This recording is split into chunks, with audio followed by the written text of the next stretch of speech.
In this edition of Regional Flashpoints, we turn to Uganda, where a tense election period has given way to violence, internet blackouts, and allegations of electoral fraud.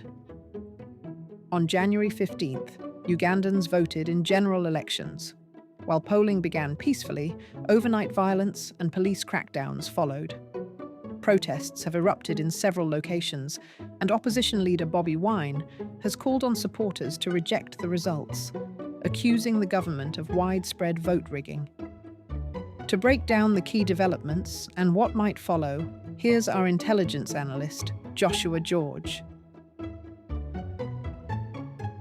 On the 15th of January, Ugandans voted in general elections to elect the president and parliament.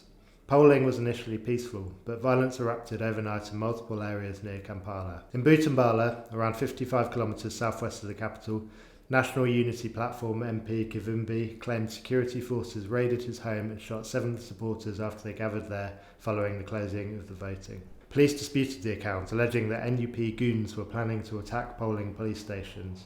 25 people were reportedly arrested. In Luwero, north of Kampala, protests broke out after voters were blocked from accessing a polling station during vote counting.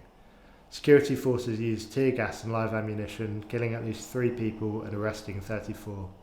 Barricades and burning tyres disrupted traffic along the Kampala-Gulu highway. The vote took place amid a nationwide internet blackout ordered on 13th of January by the Uganda Communications Commission, citing public safety and the prevention of misinformation and violence. The NUP stated as a military helicopter took Wine to an undisclosed location on 16th of January, a day before the results were due to be published. The Ugandan police denied allegations that Wine was arrested, and Wine subsequently stated that he escaped from an overnight raid at his home. On the 17th of January, incumbent President Museveni was announced the winner, securing over 70% of the vote, and the internet was partially restored the following day. Opposition leader Bobi Wine has accused the government of electoral fraud, sharing footage on social media of Electoral Commission officials ticking the ballot papers in favour of Museveni. He has called for Ugandans to reject the election results and protest. Overall, at least 12 protesters have been killed. While major protests have not yet erupted in Kampala, there is a realistic possibility that we will see large-scale protests.